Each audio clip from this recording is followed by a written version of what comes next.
Welcome to my channel AKSC. We learn, we grow. Please subscribe to my channel and click the bell icon to get future notification. Don't forget to hit the like button. Hello everyone. आज हम magnetic property के बारे में discuss करने वाले हैं। देखिए crystals, solids जो भी हैं, इनका मैग्नेटिक बिहेवियर कैसा होगा एक्सटर्नल मैग्नेटिक फील्ड में, वो हम डिस्कस करने वाले हैं। जब एक वायर के अंदर इलेक्ट्रिक करंट फ्लो होता है तो उसके चारों ओर मैग्नेटिक फील्ड क्रिएट हो जाता है। तो वैसे ही जो है, जब इलेक्ट्रॉन अपने ऑर्बिट में घूमे या अपने ओन एक्सिस पे स्पिन करे तो यहां पे भी एक मैग्नेटिक मोमेंट क्रिएट होता है और ये टाइनी मैग्नेट के जैसा ये बिहेव करता है। तो जब हमने देखा कि एक वायर लूप के अंदर जो मैग्नेटिक प्रॉपर्टी है वैसे ही इलेक्ट्रॉन का है, तो जब हम एक्सटर्नल मैग्नेटिक फील्ड अप्लाई करेंगे तो इसके मैग्नेटिक बिहेवियर में क्या जो चेंजेस आएंगे वो बताएंगे कि कौन कौन से मैग्नेटिक प्रॉपर्टी है। तो सबसे पहले हम देखेंगे यहां पे, ये देखिए, ये इस तरह से हम इसको ले सकते हैं कि ये इलेक्ट्रॉन है जो ऐसे अपने ऑर्बिट में घूम रहा है और ये हो गया आपका मैग्नेटिक मोमेंट। ये हो गया ड्यू टू रिवॉल्यूशन, ये जो ऑर्बिट के अंदर रिवॉल्व हो रहा है उसकी वजह से। और ऐसे ही हमें मालूम है कि ये जो इलेक्ट्रॉन है ये अपने ओन एक्सिस पे ये जो है रोटेट हो रहा है।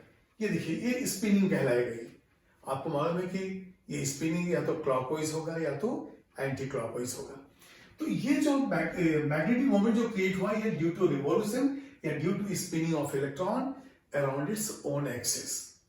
अब देखिए, इस सब्सटेंस को जब हम एक्सटर्नल मैग्नेटिक फील्ड में डालते हैं तो इस सॉलिड के ऊपर, इस सब्सटेंस के ऊपर, चाहे वो सॉलिड हो चाहे वो लिक्विड हो, जैसे ऑक्सीजन लिक्विफाइड हम ले लेते हैं, उसके ऊपर भी मैग्नेटिक प्रॉपर्टी देखते हैं। तो जो भी सब्सटेंस हमने लिया है उस एक्सटर्नल मैग्नेटिक फील्ड में क्या इसका बिहेवियर है, उसके अनुसार जो प्रॉपर्टीज होंगे वो डिफरेंट होंगे, जो मैं यहां आपको बता रहा हूं।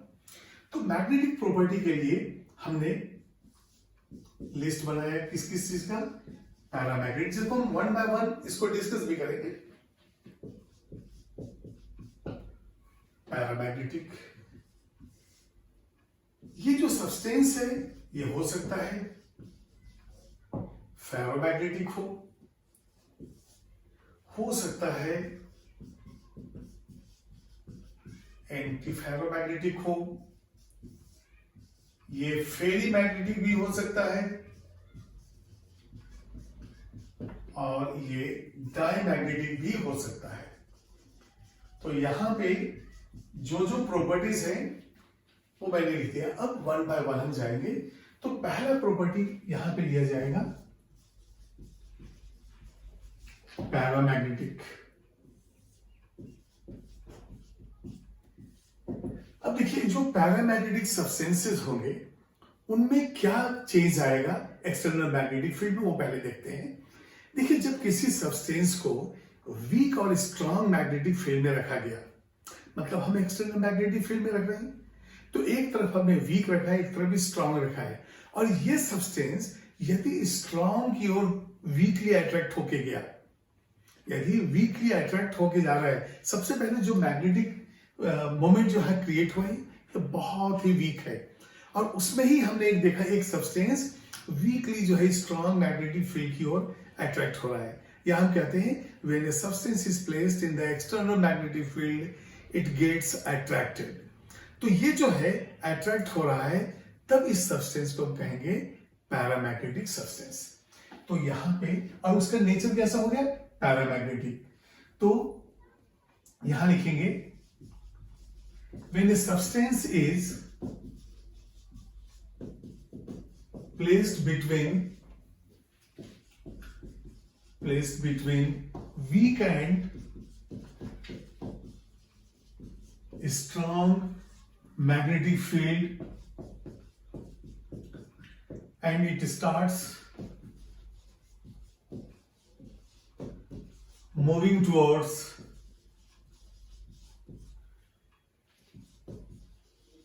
a strong magnetic field, then the substance is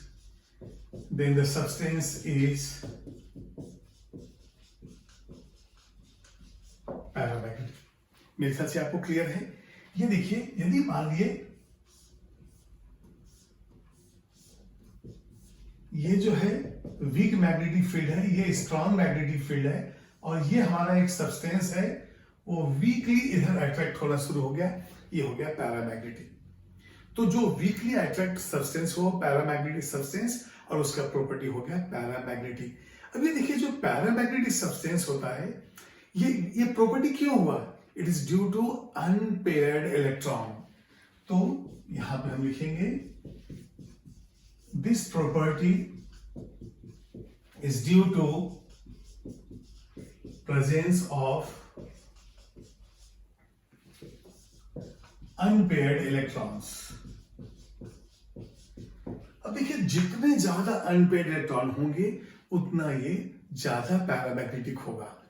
तो अनपेयर्ड इलेक्ट्रॉन्स देखने के लिए आपको इलेक्ट्रॉनिक कॉन्फिगरेशन देखना पड़ेगा, और ये जो पैरामैग्नेटिक प्रॉपर्टी है, इसको हम मेजर करते हैं बोर मैग्नेटन के अंदर।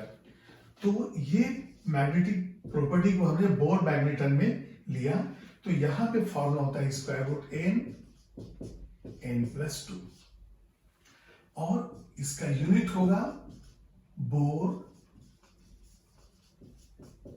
मैग्नेटन, ये हो गया Bm। ठीक है, इसको नोट कीजिए।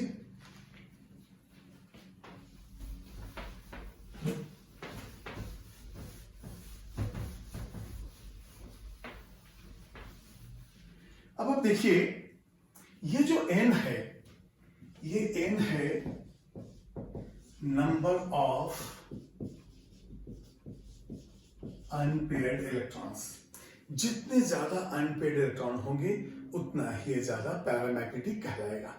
अब यदि मान लीजिए कि कोई हमें इलेक्ट्रॉनिक कॉन्फिगरेशन दिया हो, और वहां पे आपको फाइंड आउट करना है कि कौन ज्यादा पैरामैग्नेटिक है, तो इंक्रीजिंग ऑर्डर, डिक्रीजिंग ऑर्डर ऐसे क्वेश्चन आते हैं। तो मैं क्वेश्चन फॉर्म में ही लेकर इसको एक्सप्लेन करता हूं।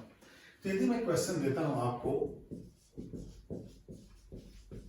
अरेंज इन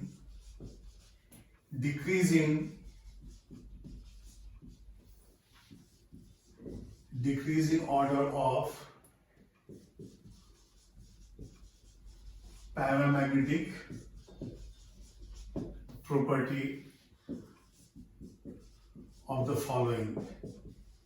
देखिए, मोस्ट जनरल क्वेश्चन ये एटॉमिक स्ट्रक्चर में भी आता है, यहां पे भी आएगा, इलेक्ट्रॉनिक कॉन्फिगरेशन से रिलेटेड है ये। अब यहां पे मैंने आपको दिया है Fe3+, Fe2+, ये तीन स्पीसीज जिसमें दो आयन है और एक एटम है। हमें पहले इलेक्ट्रॉनिक कॉन्फिगरेशन लिखना पड़ेगा, नंबर ऑफ अनपेयर्ड इलेक्ट्रॉन निकालना पड़ेगा। अब ये बार बार कैलकुलेशन करने की जरूरत नहीं है। यदि आपके नंबर ऑफ अनपेयर्ड इलेक्ट्रॉन ज्यादा है तो ज्यादा पैरामैग्नेटिक हो जाएगा। तो अब मैं ले रहा हूं आयरन का एटॉमिक नंबर है 26, और सिर्फ आउटरमोस्ट एंड पेरेंटिमेट में लिख रहा हूं 4:3d6। अब देखेंगे हम ये कि 3d6 में देखिए 4:2 ये तो पेयर्ड हो गया है, क्योंकि अनपेयर्ड इलेक्ट्रॉन की वजह से ही है। तो पहले इलेक्ट्रॉनिक कॉन्फिगरेशन लिखेंगे 1 2 3 4 5, और ये हो गया 6। अब आप देखिए कि इलेक्ट्रॉनिक कॉन्फिगरेशन में 4 अनपेयर्ड इलेक्ट्रॉन्स हैं।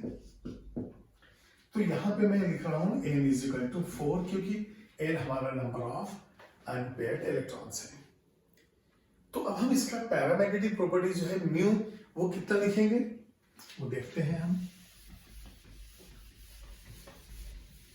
यूनिट है बोर मैग्नेटन, n का वैल्यू है 4, तो यहां पे हम लिख देंगे म्यू =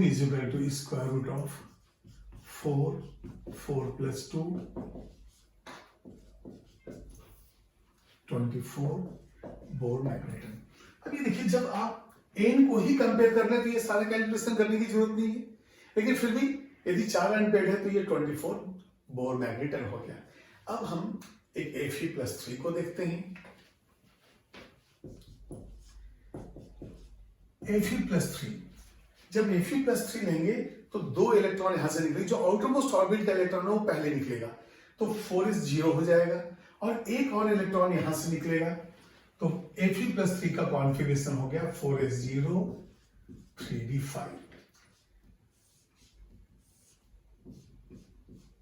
ये देखिए 3d5 है तो 1 2 3 4 5, इसका मतलब हो गया हमारे पास 5 अनपेड इलेक्ट्रॉन है, तो μ is equal to 5 plus 2 7 square root of 35 Bohr magneton. इस तरह से हम कैलकुलेट करते हैं।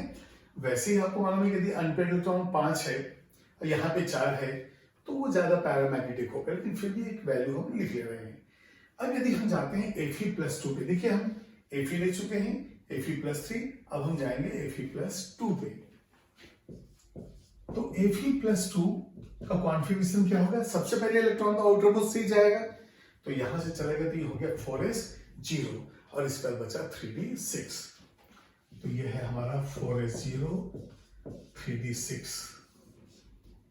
अब 3d6 में फिर वैसे ही इलेक्ट्रॉन डिस्ट्रीब्यूट करेंगे, हुड्स रूल फॉलो करेंगे, और यहां पे हो गया आपके 4 अनपेड इलेक्ट्रॉन, 4 अनपेड इलेक्ट्रॉन। इसका मतलब n इज इक्वल टू कितना हो गया 4, जैसे यहां पे है n इज इक्वल टू 5, तो म्यू कितना हो जाएगा? ये 4 है तो बिल्कुल सेम उसी टाइप से ये हो जाएगा square root of 24 Bohr magneton. तो अब ये वैल्यूज की जरूरत ही नहीं है, हम यहाँ पे ले लेंगे n इज इक्वल टू 4 है, यहाँ पे भी n इज इक्वल टू 4 होते हैं, दोनों बराबर हैं, लेकिन n इज इक्वल टू 5 तो सबसे ज्यादा हो गया। तो यहाँ पे लिखेंगे हम ऑर्डर ऑफ म्यू क्या हो जाएगा, और ये हमने लिखा है कि डिक्रीजिंग ऑर्डर में, तो सबसे ज्यादा जो है वो पहले लिखेंगे। Fe+3 is greater than Fe+2 equal to Fe। ये देखिए ये हो गया हमारा ऑर्डर पैरामैग्नेटिक प्रॉपर्टी का, इसको नोट कीजिए आप। अब हम एक और एग्जांपल लेते हैं। एग्जांपल 2 में यह है अरेंज इन, अब मैं इंक्रीजिंग ऑर्डर कर देता हूं, इंक्रीजिंग ऑर्डर ऑफ म्यू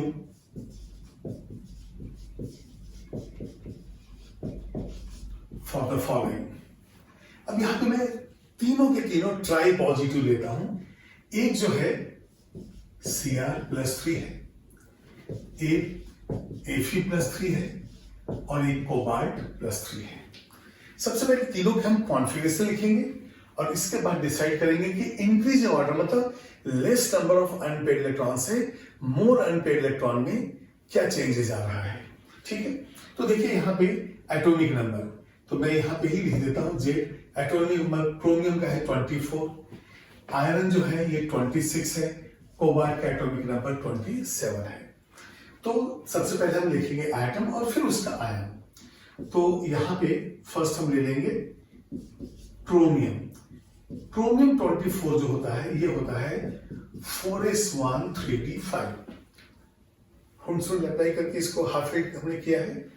अब यदि ये क्रोमियम है तो हमें तो कंपेयर आयंस का करना है, तो यहां पे हम लिखेंगे क्रोमियम+3।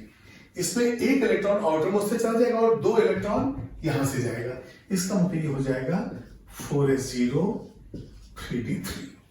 अब ये देखिए 3d3 है तो नंबर ऑफ अनपेड इलेक्ट्रॉन्स, सबसे पहले ऑर्बिटल्स तो 5 है लेकिन इलेक्ट्रॉन कितने हैं 3, तो यहां पे लिख दूंगा मैं number of unpaired electron n is equal to 3। ये n हमारा ऑर्बिट नंबर नहीं है, n number of unpaired electron है। ये हो गया क्रोमियम। उसी तरह से अब हम आयरन के लिए सबसे पहले हम आयरन लिखेंगे।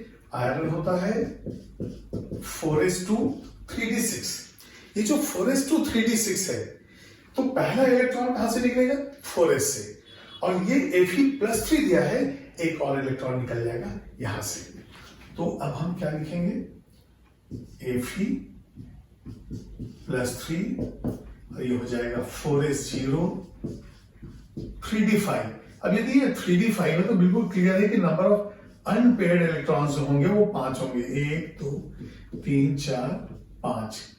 तो ये हो गया number of unpaired electron n is equal to 5। ठीक है, 3 से 5 हो गए तो ये तो इंक्रीजिंग ऑर्डर ही है। उसके बाद फिर हमें देखना पड़ेगा कोबाल्ट प्लस 3 का भी।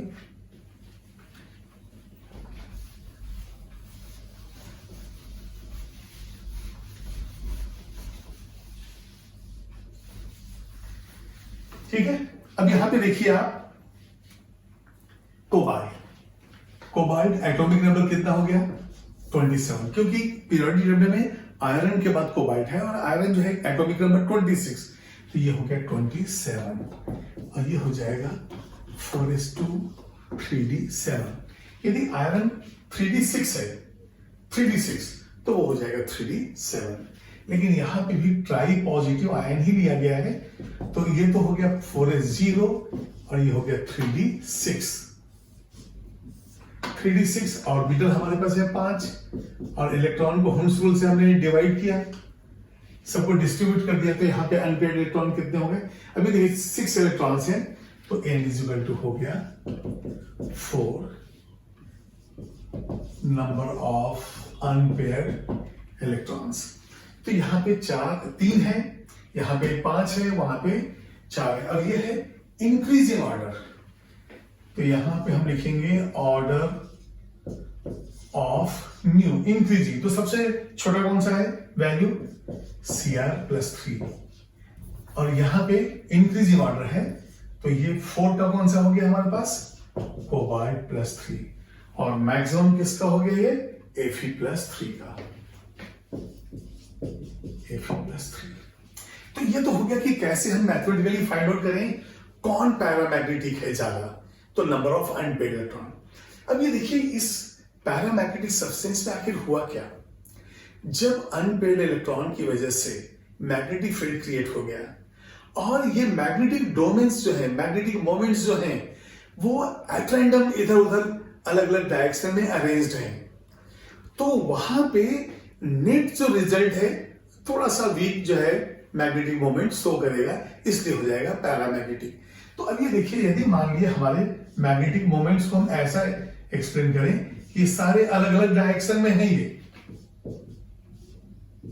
ये देखिए इस तरह से इस सब्सटेंस के अंदर मैग्नेटिक मोमेंट तो है लेकिन सारे अलग अलग डायरेक्शन में, इनके ओरिएंटेशन अलग अलग है, तो यहाँ पे नेट रिजल्टेंट जो होगा ये बिल्कुल ही वीक मैग्नेटिक फील्ड क्रिएट होगा और ये जो है सब्सटेंस कहलाएगा पैरामैग्नेटिक। तो सबसे पहले देखिए जब हम इसके ऊपर एक्सटर्नल मैग्नेटिक फील्ड अप्लाई करेंगे तो ये सब्सटेंस जो नेट रिजल्टेंट जो वीक मैग्नेटिक फील्ड जैसा मैग्नेटिक मोमेंट जो क्रिएट हुआ है वो अट्रैक्ट होगा एक्सटर्नल मैग्नेटिक फील्ड की ओर से।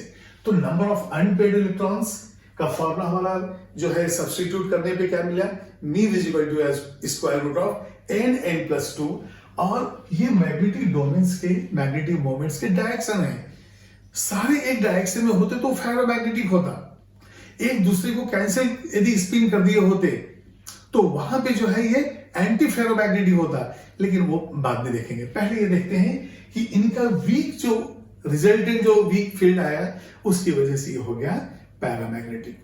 अब यहां पे एग्जांपल समझेंगे, अदर एग्जांपल अब ये देखिए हमारे पास O2 जो है ये पैरामैग्नेटिक है, डाइऑक्सीजन। और याद कीजिए वैलेंस बॉन्ड थ्योरी से तो हम एक्सप्लेन नहीं कर पाए थे क्यों पैरामैग्नेटिक है, लेकिन MOT से हमने बताया कि क्यों पैरामैग्नेटिक है। तो O2 is paramagnetic by the MOT, molecular orbital theory. ये हो गया मॉलिक्यूलर ऑर्बिटल थ्योरी MOT से, ठीक है। तो इस तरह से हमने आयंस भी लिए हैं, यहाँ पे O2 भी लिए। चलिए अब कुछ सब्सटेंस भी ले लेते हैं और वहां भी देखते हैं कि आखिर रीजन क्या है उनको पैरामैग्नेटिक कहने का। हम क्यों कह रहे हैं कि ये पैरामैग्नेटिक हैं, ये क्यों वीकली अट्रैक्ट हो रहे हैं एक्सटर्नल मैग्नेटिक फील्ड से। तो उसमें एक एग्जांपल आप ले लीजिए, नाइट्रिक ऑक्साइड। नाइट्रोजन के आपको मालूम है कि 5 ऑक्साइड होते हैं और उसमें से एक जो है हमारा नाइट्रिक ऑक्साइड है। तो यहां पे फिर से एक एग्जांपल लेंगे और ये है नाइट्रिक ऑक्साइड और ये होता है NO। हम यहाँ पे लिविस स्ट्रक्चर बनाएंगे और इस पर देखेंगे कि यहाँ पे क्या चेंजेस आते हैं स्ट्रक्चर में N and O। अभी देखिए नाइट्रोजन के पास वैलेंस इलेक्ट्रॉन कितने हैं? 5 हैं। तो इसको कितने की जरूरत है? 3 की। तो देखिए ऑक्सीजन 1 2 3 इसके पास रखता है और बाकी इसके तो 6 वैलेंस इलेक्ट्रॉन हैं। इस नाइट्रोजन के 1 2 3 4 5 वैलेंस इलेक्ट्रॉन है। देखिए इससे 3 इलेक्ट्रॉन चाहिए और ऑक्सीजन को 2 चाहिए। तो सबसे पहले तो यहां पे हम एक काम करते हैं, एक सिंगल बॉन्ड तो बना ही देते हैं। अब जैसे ही N and O के बीच में एक सिंगल बॉन्ड बना तो अब ये बताइए यहाँ पे नाइट्रोजन के कितने इलेक्ट्रॉन्स हो गए? 6 और ऑक्सीजन के कितने हो गए? 7। अब ऑक्सीजन को चाहिए 1 और नाइट्रोजन को चाहिए 2। तो फिर एक नए तरह का बॉन्ड बना जिसमें देखिए 1 2 3 इलेक्ट्रॉन्स हैं और 3 इलेक्ट्रॉन से मिलकर जो बॉन्ड बना वो कहलाता है यहाँ odd electron bond with 3 electrons. तो यहां पे odd electron bond with 3 electron hence NO। अब ये देखिए 3 है तो एक अनपेड इलेक्ट्रॉन पे एक्स्ट्रा है तो NO इज पैरामैग्नेटिक। ठीक है, एक और एग्जांपल लेते हैं, लास्ट एग्जांपल हम लेते हैं नाइट्रोजन डाइऑक्साइड और ये हमारा हो गया NO2। अभी बताइए यदि मान लिया हमने M लिया है यहाँ पे, देखिए जो पैरामैग्नेटिक वर्ड आ गया तो उसकी वजह से हम गैस भी ले सकते हैं, आयंस भी ले सकते हैं। तो वो पैरामैग्नेटिक वर्ड को समझने के लिए ये एग्जांपल ले रहा हूं मैं। ये हो गया NO और O हम यहां रख रहे हैं। ये देखिए ऑक्सीजन के पास 1 2 3 4 5 6 वैलेंस इलेक्ट्रॉन्स हैं। इस नाइट्रोजन के पास 1 2 और इसके बाद देखिए 3 4 5 इलेक्ट्रॉन है। तो अभी बताइए कम से कम 2 इलेक्ट्रॉन तो इधर शेयरिंग होगा तो ऑक्सीजन तो ऑक्टेट हो गया। नाइट्रोजन के पास कितने हो गए? 2 2 4 और 3 7। इसको एक ही चाहिए तो इस ऑक्सीजन ने 1 इलेक्ट्रॉन दिया यहां पे, 1 इलेक्ट्रॉन और इसके देखिए 6 इलेक्ट्रॉन ऐसे हैं। तो नाइट्रोजन और ऑक्सीजन के बीच में एक ये बॉन्ड बना, बाद में तो फिर इसके रेजोनेटिंग स्ट्रक्चर होंगे। तो ये जो इलेक्ट्रॉन बना 3 इलेक्ट्रॉन से, इसको कहते हैं हम odd electron bond with 3 electron. अब जब आप इसके इलेक्ट्रॉन काउंट करेंगे तो 2 2 4 1 5, ये देखिए 3 2 5 1 6 और 2 8। जब इसके नाइट्रोजन काउंट करेंगे तो इसके खुद के 5 2 7 इधर से हो गया ये 8। और ये आपको मालूम है फिर रेजोनेटिंग स्ट्रक्चर में हम क्या करते हैं N, ये देखिए ऐसा O डबल बॉन्ड O। जब ये ऑड इलेक्ट्रॉन बॉन्ड है तो ऐसा हम रिप्रेजेंट करते हैं। तो ये जो NO2 है ये पैरामैग्नेटिक है। क्यों? Due to odd electron. ये यहां पे जो लिख रहा है ऑड इलेक्ट्रॉन बॉन्ड विथ कितने? 3 electron. Odd electron bond with 3 वही चीज यहां पे है। तो यहां लिखेंगे it is paramagnetic due to odd electron bond with 3 electron. ठीक है, अब यहां पे देखिए यहां पैरामैग्नेटिक प्रॉपर्टी इसका भी है इसका भी है, लेकिन ये कलरलेस है और ये ब्राउन कलर का है। तो सारे पैरामैग्नेटिक सब्सटेंसेस कलर्ड नहीं होते हैं, इन जनरल ये कलर्ड होते हैं। तो एक पॉइंट लिखेंगे हम लोग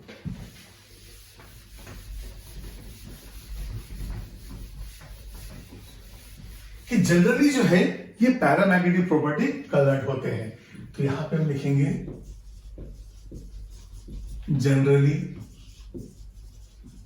पैरामैग्नेटिक substances are